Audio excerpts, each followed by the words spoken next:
اسے تمہارے مالوں کی ضرورت نہیں ہے، وہ ان غریبوں کو خود بھی تو دے سکتا تھا نا، تمہاری ڈیوٹی لگائی کہ تم دینا، وہ خود بھی تو دے سکتا تھا، لیکن یہ تمہاری آزمائش، ان کی آزمائش اور تمہاری آزمائش۔ اب دیکھتے ہیں کون اپنی آزمائش میں پورا نکلتا ہے۔ الشیطان یعدکم الفقر ویامرکم بالفحشاء، شیطان تمہیں اندیشہ دلاتا ہے محتاجی کا، اگر تم نے اللہ کی راہ میں دیا تو تم محتاج ہو جاؤ گے، تمہارے پاس اتنی دولت نکل جائے گی۔ وَيَأْمُرُكُمْ بِالْفَحْشَاءِ، اور تمہیں بے حیائی کا حکم دیتا ہے۔ بے حیائی سے یہاں مراد علماء تفسیر فرماتے ہیں بخل ہے، کنجوسی ہے، اور کنجوسی کو بے حیائی اس لیے کہا گیا کہ اس سے بڑی کیا بے حیائی ہوگی کہ غریب نانے شبینہ کو ترستا ہو اور امیر دولت کو سنبھال کے بیٹھ جائے، یہ بے حیائی نہیں ہے تو اور کیا ہے؟ وہ کیا کسی نے کہا تھا، گندم امیر شہر کی ہوتی رہی خراب، بچی مگر غریب کی فاقوں سے مر گئی۔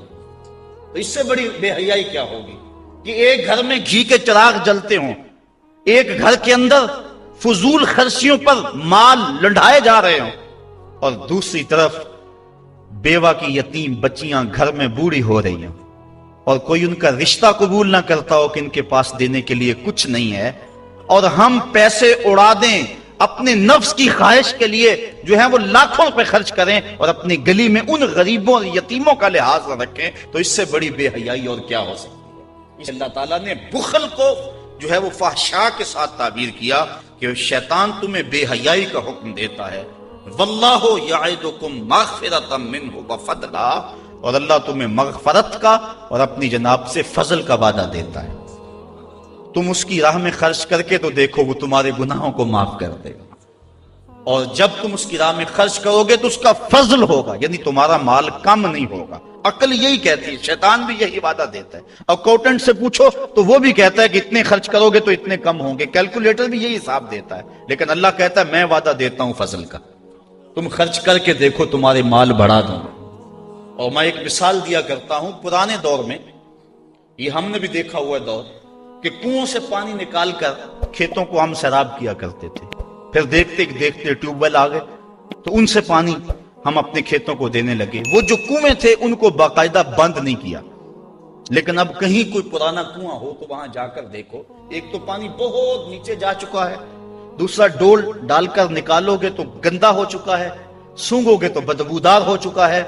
پانی وافر تھا، شفاف تھا، کثیر تھا، پاکیزہ تھا، لیکن اب وہی پانی نیچے بھی چلا گیا، نہ اس کی فراوانی رہی، نہ اس کی تازگی رہی، نہ اس کا وہ شفاف پن رہا۔ کیوں؟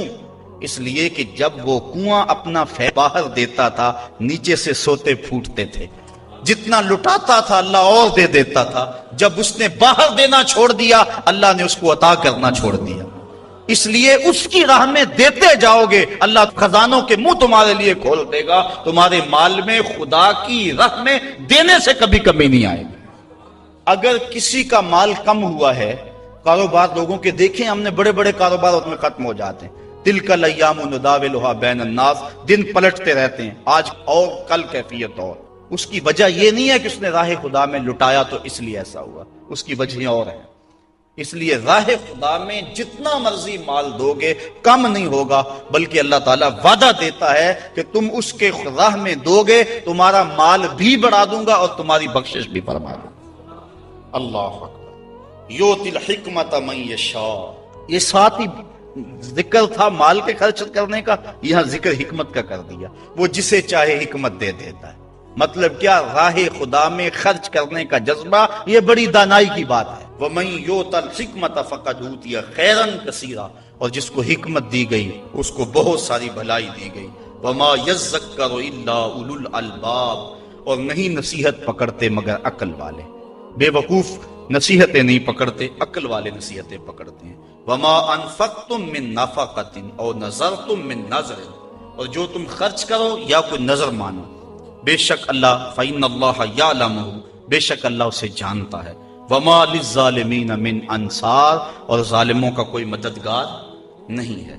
إِن تُبْدُوا الصَّدَقَاتِ فَنِعِمَّا هِيَ، اگر تم صدقے ظاہر کرو تو اللہ اسے جانتا ہے۔ فَنِعِمَّ هِيَ تو وہ تمہارے لیے بہتر ہیں، وَإِن تُخْفُوهَا اگر تم انہیں چھپا لو، وَتُؤْتُوهَا الْفُقَرَاءَ اور غریبوں کو فقراء کو دو، فَهُوَ خَيْرٌ لَكُمْ تو وہ بھی تمہارے لیے بہتر ہے۔ یعنی اگر تم صدقوں کو ظاہر کر کے دو تو یہ بھی بہتر، اگر چھپا کے دو تو یہ بھی بہتر۔ امام غازی تفسیر کبیر کے اندر اسی آیت کریمہ کے تحت 5-6 چیزیں بیان فرمائی کہ صدقہ کب چھپا کے دینا چاہیے اور کب ظاہر دینا چاہیے۔